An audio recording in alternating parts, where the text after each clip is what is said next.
दास्तां अपनी दुनिया कहेगी कहेगी, दास्तां अपनी दुनिया कहेगी कहेगी। नाम रह जाएगा, नाम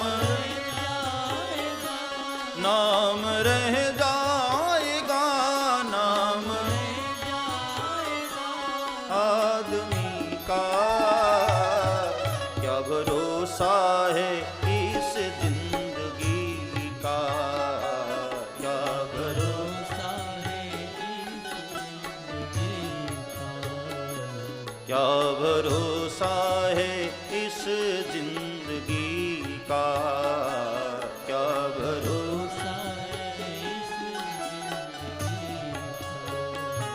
क्या भरोसा है, क्या भरोसा है। हमारे जाने के बाद भी दुनिया हमें याद करके आंसू बहाए, वही जिंदगी अच्छी। इसलिए सीखो प्रभु राम से,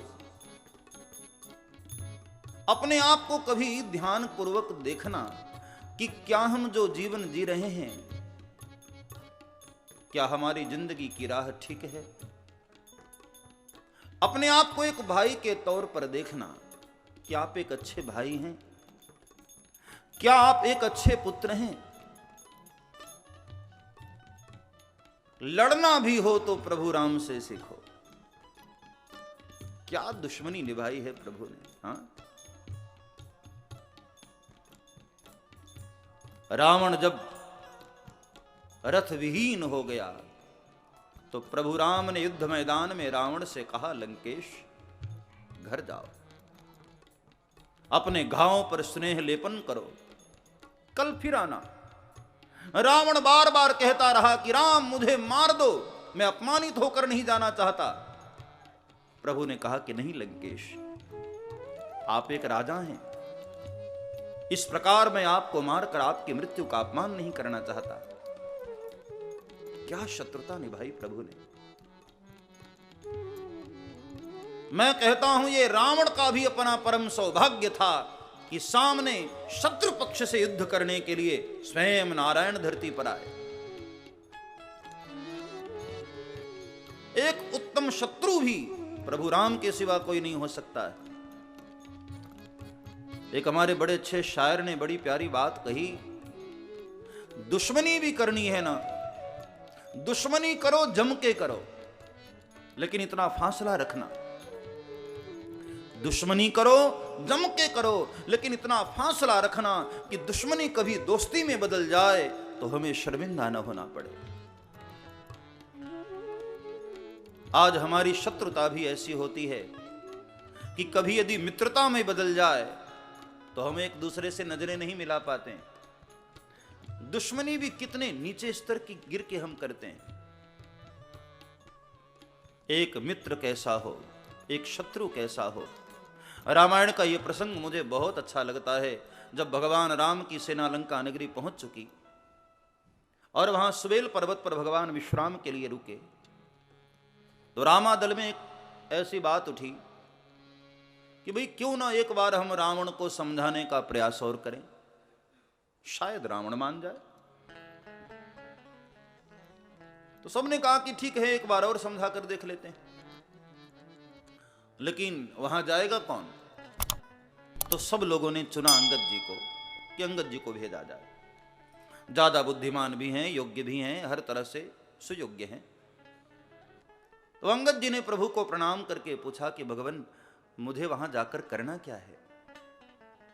तो भगवान राम ने क्या संदेश दिया अंगद जी को, बड़े महत्व की बात। काजू हमार तासुहित होई, काजू हमार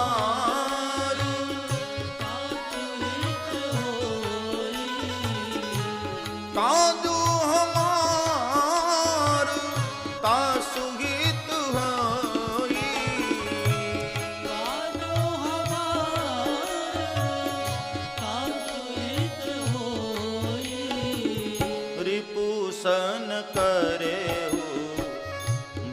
ही सोई।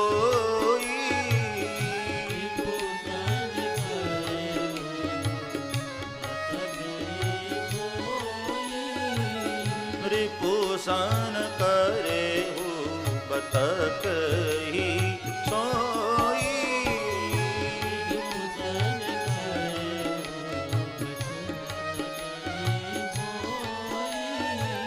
भगवान राम ने बड़ा प्यारा संदेश दिया, काजु हमारो तांस हित होई।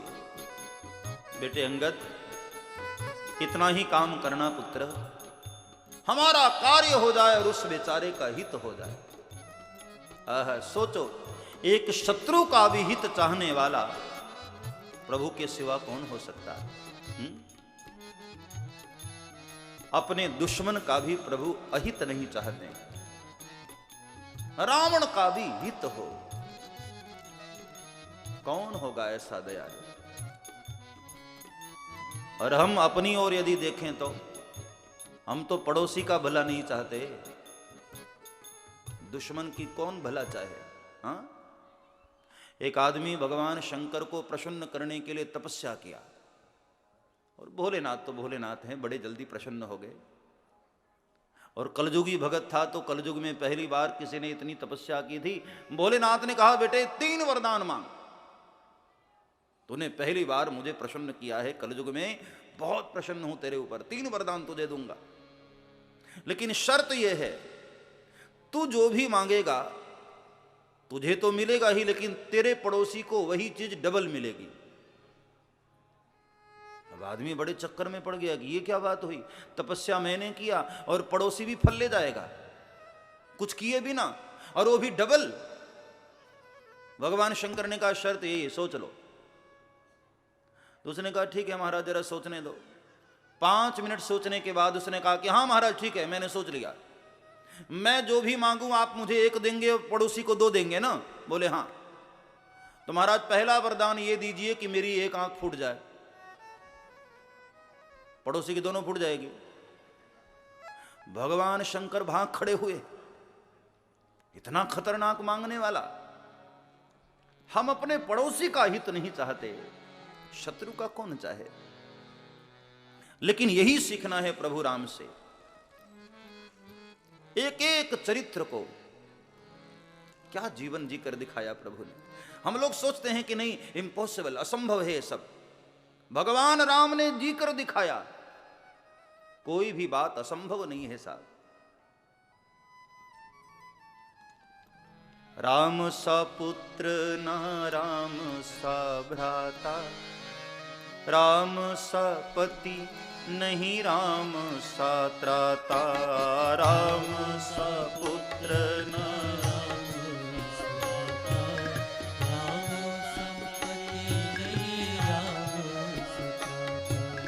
राम सा पुत्र ना राम सा भ्राता, राम सा पति नहीं राम सा त्राता, राम सा पुत्र ना राम सा भ्राता, राम सा पति नहीं राम सा त्राता।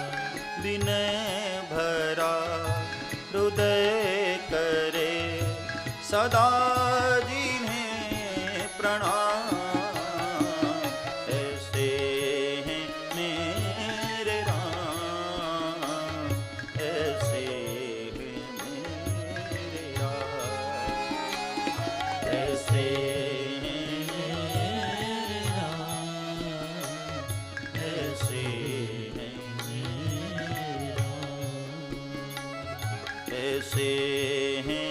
मेरे राम, ऐसे हैं मेरे राम,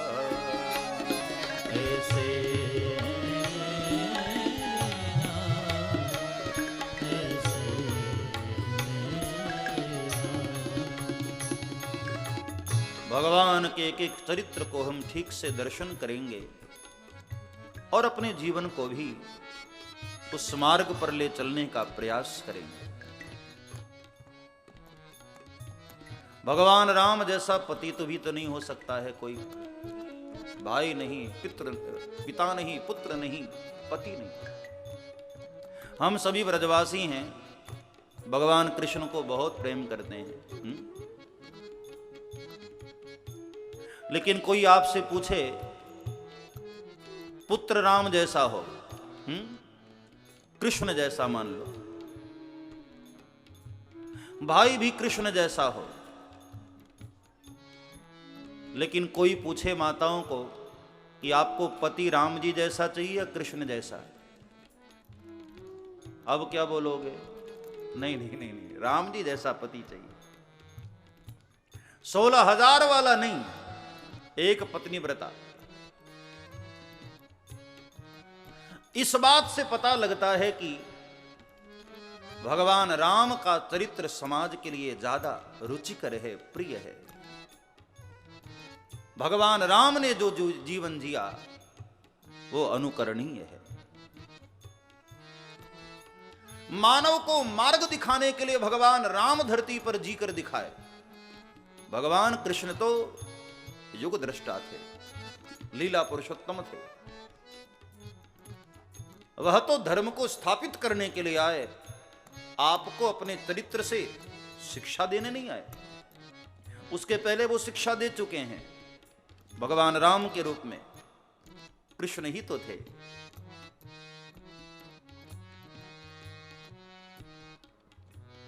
तो आज से 9 दिनों तक हम लोग भगवान के एक एक लीलाओं का ध्यान पूर्वक श्रवण करें और अपने जीवन को बदलने का प्रयास करें। अब कई लोग कहते हैं कि भाई रामायण तो कितनी पुरानी हो गई, रामायण के अनुसार आज मॉडर्न युग में हम कहाँ जिए। भाई ठीक है, उस वक्त हमारे कपड़े अलग थे, भाषा अलग होगी, रहन सहन अलग होगा, लेकिन सत्य तो वही था, धर्म तो वही था जो आज है। धर्म थोड़ी बदल जाता है। बुलबुलों ने कहा सारा चमन बदल गया, सितारों ने कहा सारा गगन बदल गया। बुलबुलों ने कहा सारा चमन बदल गया, सितारों ने कहा सारा गगन बदल गया। तब एक फकीर ने कहा कुछ नहीं बदला प्यारे, मुर्दा वही है, सिर्फ कफन बदल गया। मुर्दा वही है, सिर्फ कफन बदल गया। क्या बदला? सत्य आज भी वही है जो त्रेता में था, जो द्वापर में था, जो सतयुग में था। सत्य नहीं बदला करता। पुरानी होते हुए भी रामायण आज प्रासंगिक है, क्योंकि दिने दिने नवम नवम युग बीत गए, भगवान राम और कृष्ण को धरती पर आए, लेकिन आज भी भागवत और राम कथा गाने वाले न तो गाते गाते थके और न सुनने वाले सुनते सुनते थके। अब आप में से कौन राम जी को नहीं जानता है? सभी जानते हैं। अयोध्या में उनका जन्म हुआ, जनकपुर में विवाह किए, फिर वन की यात्रा पर निकले और रावण उनकी पत्नी का अपहरण कर लिया, तो भगवान नाराज होकर के रावण को मार डाले, अयोध्या आए, राजा बने। यही तो राम कथा है, कौन नहीं जानता है? लेकिन फिर भी राम कथा सुनने के लिए हमारे कान आज भी तरस उठते हैं। यह प्रमाण है कि रामायण पुरानी नहीं है, दिन प्रतिदिन और नई और नई और नई होती जा रही। मैं तो 96 से राम कथा गा रहा हूं। कितनी कथा मैंने, लगभग 500 से ऊपर मैंने कथा गा ली, लेकिन फिर भी हर बार मुझे लगता है कि यह प्रसंग तो मैंने देखा ही नहीं रामायण में। हर बार मुझे नई प्रतीत होती। अभी कल ही राम कथा पूरी हुई झांसी में, लेकिन आज जब गाने के लिए बैठा हूं तो लग रहा है कि ये कुछ नया है। दिने दिने नवम नवम है ज्ञान की ये गंगा, ऋषियों की अमर वाणी है। ज्ञान की ये गंगा, ऋषियों की अमर वाणी है। ज्ञान की ये गंगा, ऋषियों की अमर वाणी। आप भी गाइए ना, आनंद आएगा। साथ में तालियां बजाते हुए प्यार से। ऋषियों की अमर वाणी है, नित नई पुरानी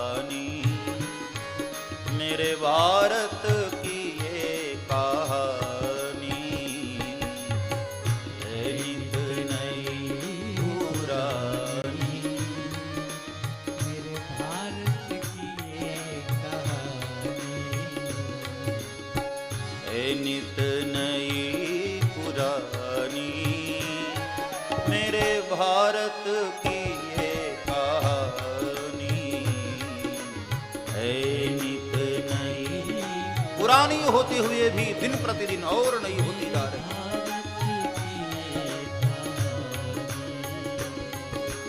ये विश्व भारती है, ये विश्व भारती है, वीरों की आरती है, ये ज्ञान की ये गंगा, ऋषियों की अमर वाणी, ये ज्ञान की ये गंगा, ऋषियों की अमर वाणी।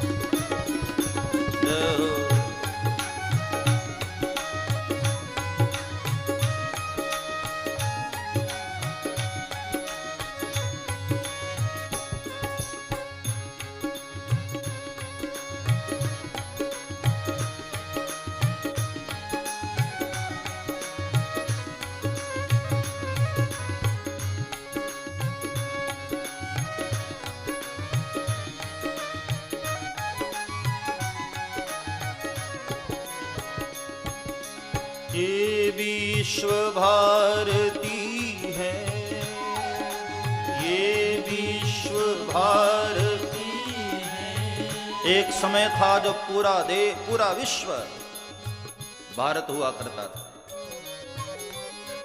पूरे विश्व पर भारत का राज्य होता था।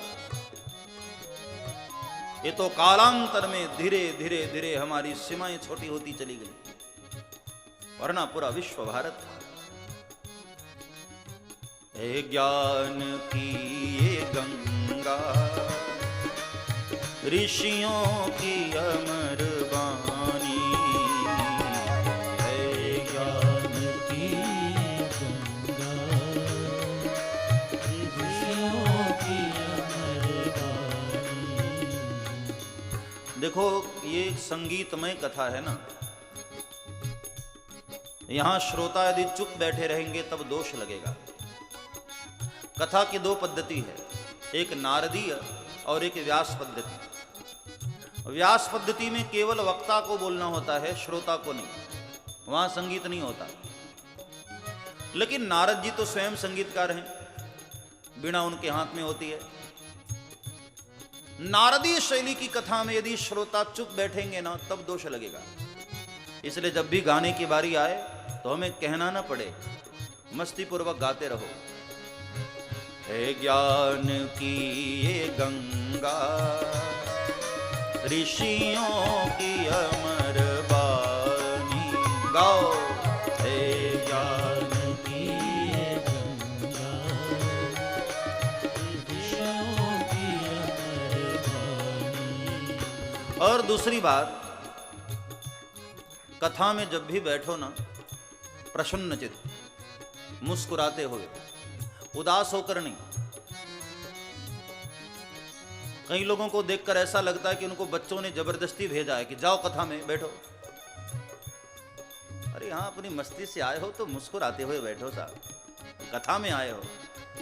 कल से वरना बोर्ड लगवाना पड़ेगा कि मुस्कुराइए आप कथा में।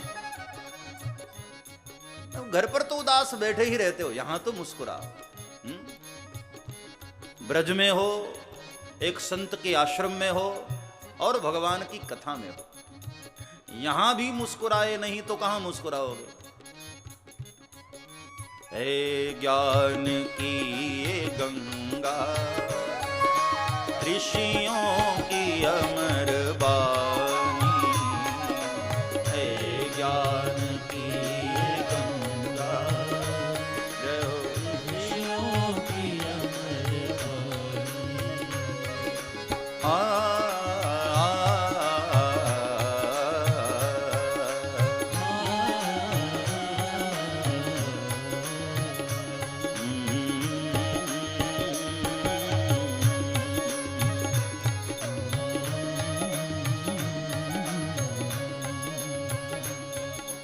ब्रज की महारानी राधा रानी हैं। एक बार किशोरी राधा रानी को भी हम लोग प्रणाम कर लें। जय जय श्री राधे, जय जय श्री राधे, जय जय श्री राधे। ज्ञान की ये गंगा ऋषियों की अमर वाणी, ज्ञान की गंगा ऋषियों की अमर वाणी। श्री राधे।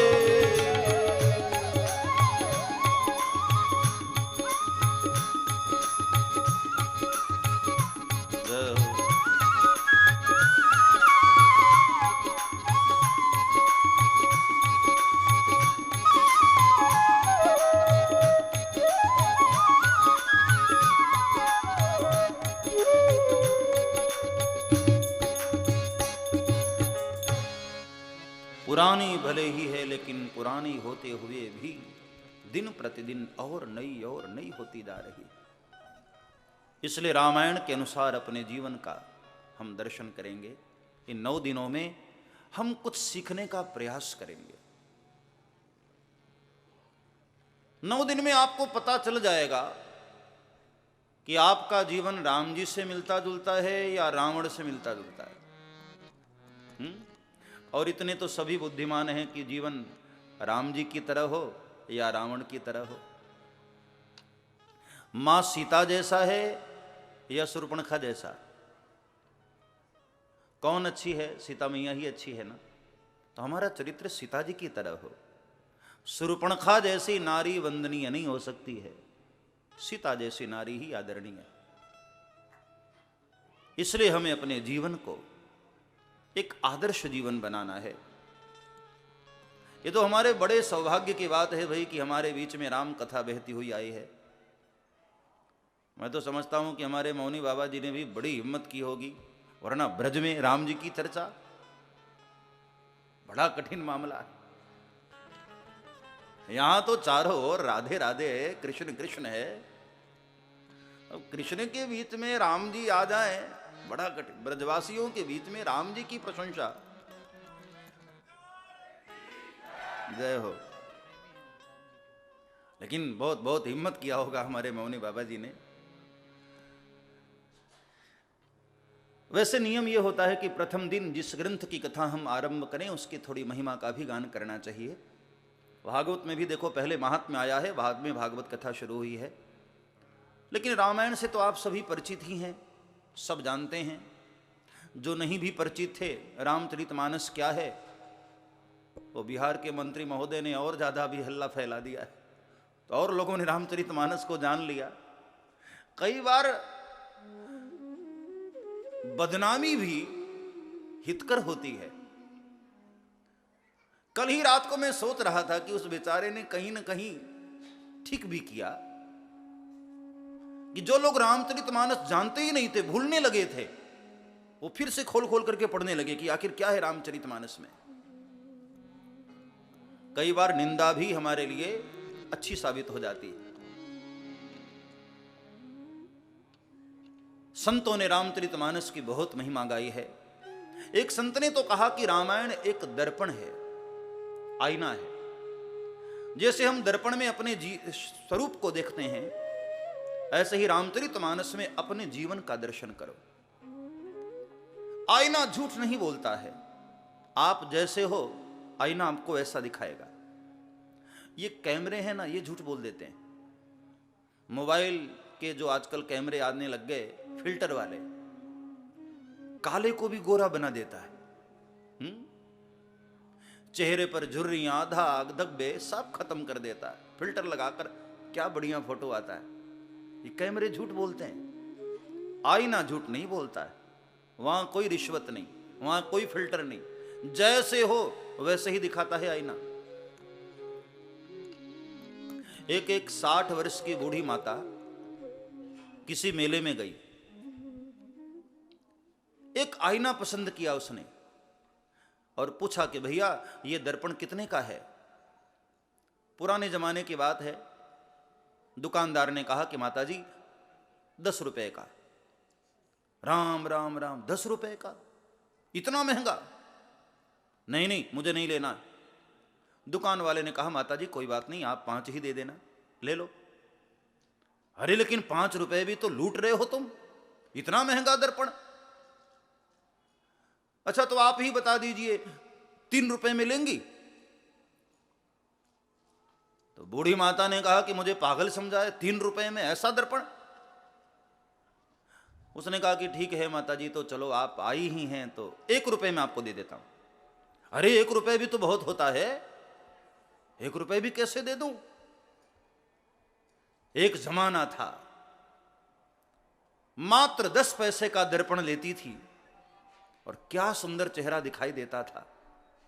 और तुम्हारे इस आईने में देखो, चेहरे पर झुर्रियां दिख रही हैं, बाल भी सफेद दिख रहे हैं। दुकानदार का मगज गया, उसने कहा माता जी आप जब 10 पैसे का दर्पण लेती थी तो आप कितने साल की थी? तो उस माता ने कहा यही कोई मैं 20 साल की रही होंगी। दुकानदार चरणों में गिर गया कि बूढ़ी माता, मेरे पास ऐसा कोई दर्पण नहीं है कि 60 वर्ष की बूढ़ी माता को 20 वर्ष की बालिका बनाकर दिखाए। अरे दर्पण झूठ नहीं बोलता है, बूढ़ी हो तो बूढ़ी दिखाएगी ना। रामायण एक दर्पण है, 9 दिन में पता लग जाएगा कि हमारा जीवन कैसा है, राम जी जैसा या किसके जैसा। तो 9 दिन तक हम ध्यान पूर्वक सुने। रामायण सुर तरु की छाया, रामायण सुर तरु है, रामायण सुर तरु की छाया, रामायण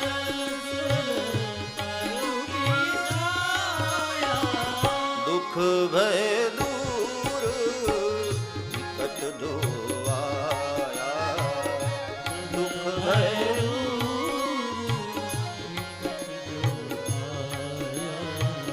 रामायण सुर तरु की छाया,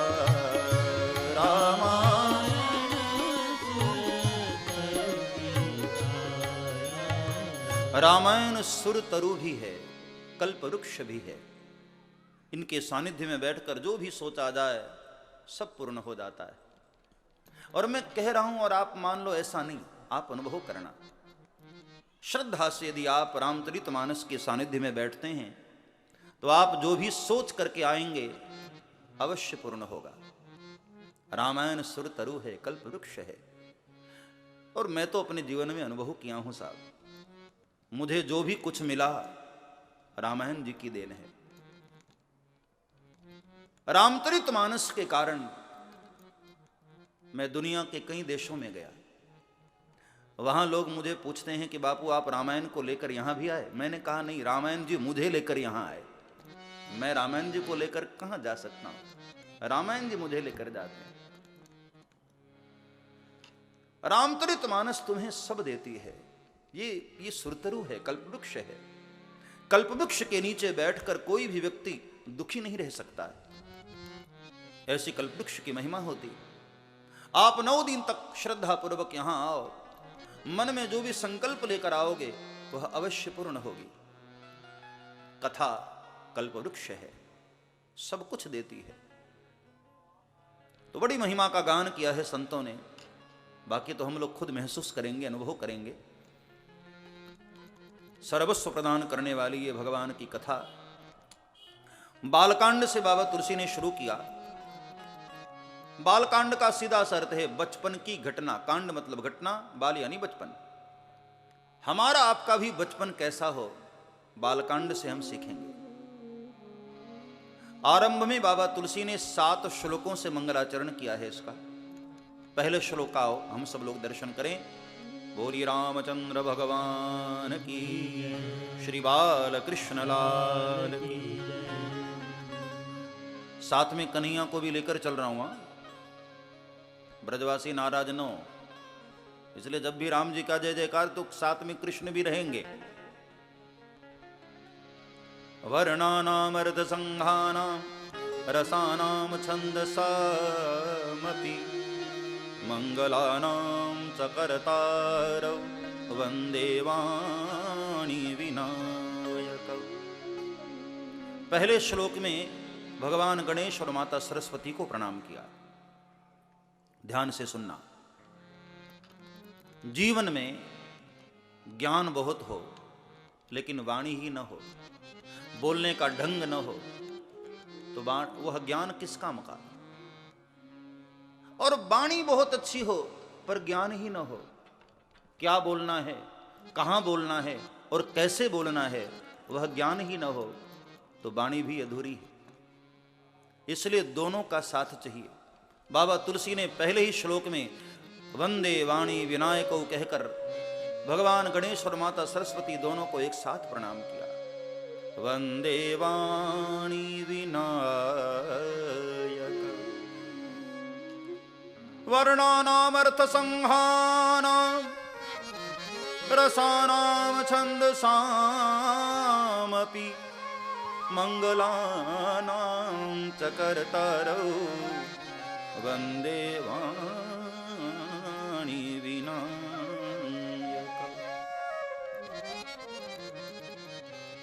कहां बोलना है, कब बोलना है, कैसे बोलना है और क्या बोलना है, इसका ज्ञान होना चाहिए। इसलिए वाणी के साथ साथ जरूरी है विवेक भी। विवेक के देव हैं भगवान गणेश और वाणी की देवी हैं माता सरस्वती। आरंभ में पहले ही श्लोक में बाबा तुलसी ने बताया कि हमारी वाणी ज्ञान पूर्वक होनी चाहिए। जब भी बोलते हो ना तो बगैर सोचे समझे मत बोला करो। कुछ भी बोल दिए ऐसा नहीं, विचार कर बोलो, प्रिय बोलो, मीठा बोलो। सत्य भी बोलना है तो कड़वा नहीं, शास्त्रों ने मना किया, सत्यम ब्रूयात प्रियम ब्रूयात, न ब्रूयात सत्यम अप्रियम, अप्रियम सत्यम न ब्रूयात। सत्य भी बोलना है तो प्रिय बोलो, कड़वा नहीं, सत्य भी प्रिय होना चाहिए। कई लोगों की वाणी इतनी खतरनाक होती है, वो वाणी नहीं सीधे बाण का प्रयोग करते हैं, दिल में चुभ जाए। हाँ, वाणी मीठी हो साहब, प्रिय बोलो। एक लड़का सुबह सुबह स्कूल जा रहा था तो एक बहुत मोटा सेठ अपने मकान की तीसरी मंजिल पर सुबह सुबह वॉकिंग कर रहा था। छोटा बच्चा वो स्कूल जा रहा था, उस मोटे आदमी को देखा तो बहुत जोर से हंसा। उसको लगा कि क्यों हंस रहा है। एक आदमी को बोल करके उस बच्चे को बोलवा, इधर इधर आ। लड़का गया ऊपर तो सेठ ने उसको पूछा, क्यों हंसा मुझे देखकर। लड़के ने कहा कि सॉरी, क्षमा करना अंकल, ऐसे ही हंसी आ गई। नहीं नहीं, मुझे देखकर तू हंसा क्यों, बता। तो छोटे लड़के ने कहा कि सेठ जी सच बता दूं, हंसी इसलिए आ गई, मैंने सोचा वैसे ही तो इतने मोटे हो, बड़ी मुश्किल से चढ़े हो गए उतना ऊपर, अब यहीं कहीं मर गए तो नीचे कौन उतारेगा। सेठ ने सोचा बड़ा खतरनाक बोलता है, बंद करो इसको, नालायक को ले जाकर अंदर। लड़के को बंद कर दिया। अब थोड़ी देर के बाद उस लड़के का बाप रोता रोता आया, सेठ जी मालिक आपने हमारे बच्चे को बंद कर दिया। अरे बोले तेरा बेटा बड़ा खतरनाक बोलता है, मुझे देखकर हंस रहा है और कह रहा है कि आप मर जाओगे तो नीचे कैसे उतारा जाएगा। बाप ने कहा कि मालिक बच्चा ही तो है, उतनी अकल कहां है कि मर ही गए तो यहां छोड़ेंगे थोड़ी, काट काट करके नीचे उतार देंगे, उसमें क्या है। सेठ ने सोचा तो और खतरनाक है, बंद करो इसको भी ले जाकर। बाप बेटे दोनों को बंद कर दिया। थोड़ी देर में रोती रोती उसकी मां आई, सेठ जी आपने हमारे पति और बच्चे दोनों को बंद कर दिया। सेठ ने कहा देवी तेरा पति और तेरा बालक बड़ा खतरनाक बोलते हैं, समझा उन दोनों को। तेरा बच्चा आकर के कह रहा है कि ऊपर मर गए तो नीचे कौन उतारेगा, और तेरा पति 2 कदम आगे कि काट काट के नीचे उतारा जाएगा। पत्नी ने कहा कि अजी मैं जानती हूं दोनों ही मूर्ख हैं। अरे कम से कम इतना तो सोचना चाहिए ना कि मर ही गए तो नीचे उतारने की क्या जरूरत, यहीं ऊपर अंतिम संस्कार कर देंगे। सेठ ने हाथ जोड़ा कि पूरी फैमिली ही ऐसी। कई बार हमारी वाणी सामने वाले के लिए बाण बन जाती। वाणी मधुर हो साहब, मीठी हो। कहते हैं जीभ पर कोई घाव लग जाए ना तो बहुत जल्द ठीक हो जाती है। जीभ पर कोई चोट लग जाए, घाव हो जाए, बहुत जल्द ठीक कर लेती है। जीभ में कुछ ऐसा अपना केमिकल तत्व होता है, जीभ अपने घाव को ठीक कर लेती है। लेकिन इस जीभ से किसी को घाव लग जाए ना तो वो जीवन पर्यंत ठीक नहीं होता है साहब। एक बार महारानी द्रौपदी ने अपनी वाणी से दुर्योधन को घाव दे दिया कि अंधों के अंधे ही हुआ करते हैं, और इसी घाव के चलते इतना बड़ा महाभारत युद्ध हो गया। इसी कड़वी वाणी का ये परिणाम रहा। इसलिए रामायण के प्रथम दिन प्रथम ही श्लोक में बाबा तुलसी ने कहा, सबसे पहले अपनी वाणी को संभाल कर प्रयोग करो, विवेक पूर्वक प्रयोग करो। इसलिए तो देखो जीभ कितनी मुलायम होती है। जीभ में कोई हड्डी तो नहीं होती है, बड़ी मुलायम है, बड़ी कोमल है। लेकिन ये बगैर हड्डी वाली जीभ किसी दिन चाह लेना तो तुम्हारे शरीर की सारी हड्डियां तोड़वा सकती। ऐसी खतरनाक भी है ये। हड्डी है नहीं लेकिन हड्डी तोड़वाने का सामर्थ्य रखती। इसलिए भगवान ने जीभ को दो दो लॉक में रखा है, डबल लॉक में। आगे होठों का लॉक दिया और अंदर और मजबूत लॉक दिया दांतों का। भगवान मानो हमको इशारा किए कि भैया बहुत संभाल कर प्रयोग करो जीभ को। वाणी बहुत मीठी होनी चाहिए। तो प्रथम श्लोक में भगवान गणेश और माता सरस्वती को प्रणाम, और दूसरे श्लोक में अब भगवान शिव को और माता पार्वती को प्रणाम किया। भवानी शंकरौ वंदे श्रद्धा विश्वास रूपिणौ,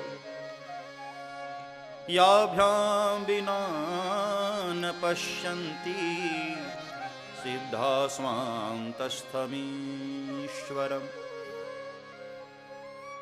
भगवान शिव और माता भवानी को श्रद्धा और विश्वास कहकर प्रणाम किया।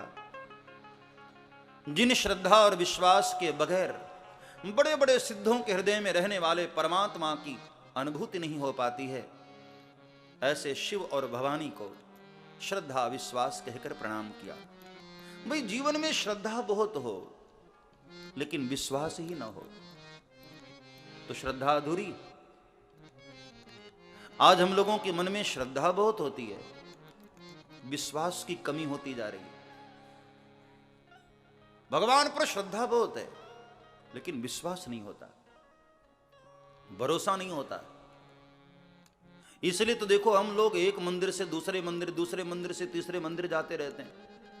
पता लग जाए कि वहां वाले हनुमान जी ज्यादा देते हैं तो वहीं जाना शुरू कर देंगे। रास्ते में भले ही 25 हनुमान जी पड़ जाएं लेकिन जाएंगे वहीं, क्योंकि बाकी हनुमान जी पर हमको भरोसा ही नहीं है ना। श्रद्धा हो लेकिन भरोसा भी हो साहब। इसलिए जीवन में श्रद्धा और विश्वास दोनों एक दूसरे के बगैर अधूरे। एक आगे श्लोक में भगवान शिव जी को गुरु रूप मानकर प्रणाम किया। वंदे बोधमयम नित्यम गुरुम शंकर रूपिणम, यमाश्रितो हि वक्रोपि चंद्रः सर्वत्र वन्द्यते। बोधमय है, जो ज्ञानमय है, ऐसे शिव तत्व को प्रणाम किया। यमाश्रितो हि वक्रोपि चंद्रः सर्वत्र वन्द्यते।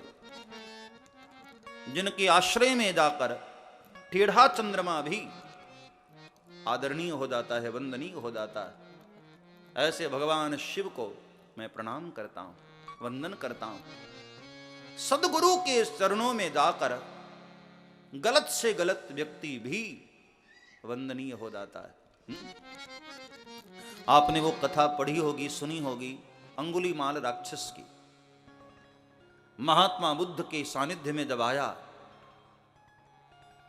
उस वन से जो भी गुजरता था वो उसको मार करके उसकी उंगली काटकर माला बना लेता था। पूरी माला ही उंगलियों की पहना था, इतने लोगों को मारा था उसने। नाम ही पड़ गया था उंगली माल। और जब महात्मा बुद्ध का सामना हुआ, महात्मा बुद्ध ने कुछ ऐसी बातें कह दी, उसके दिल पर लग गई और वहां से जीवन बदला। और फिर तो महात्मा बुद्ध का शिष्य हो गया। और एक समय ऐसा आया कि धीरे धीरे धीरे अंगुली माल उनका प्रिय शिष्य हो गया।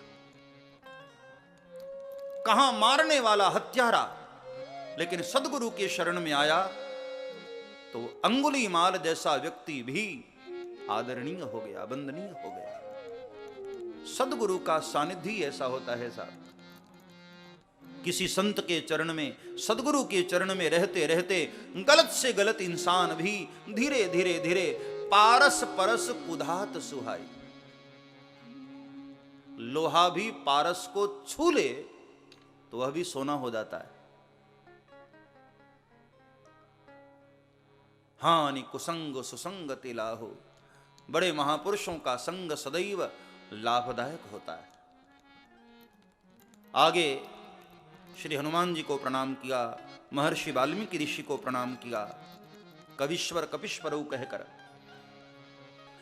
भगवान श्री सीताराम जी को प्रणाम किया। सीताराम गुणग्राम पुण्यारण्य विहारणौ वंदे विशुद्ध विज्ञानौ कविश्वर कपिश्वरऊ।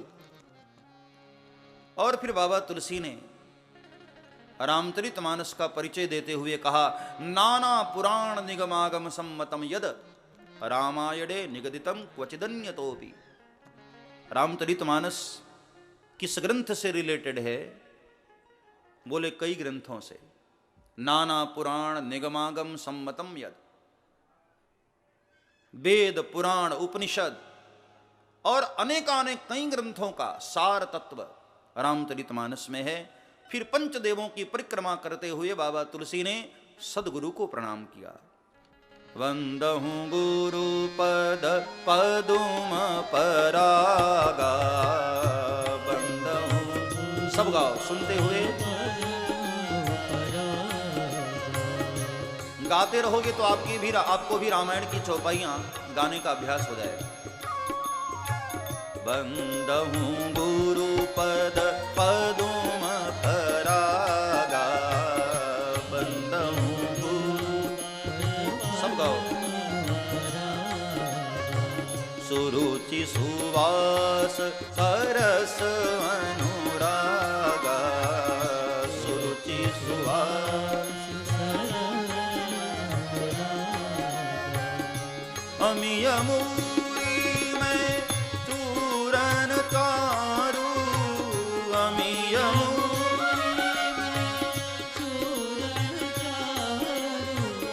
समन सकल भव रुज परिवारू।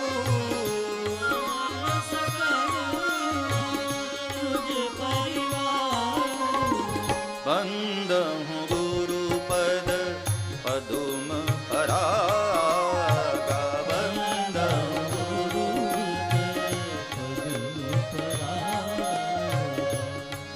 सदगुरुदेव के चरण कमल के पराग को प्रणाम किया। वंदहु गुरु पद पदुम परागा।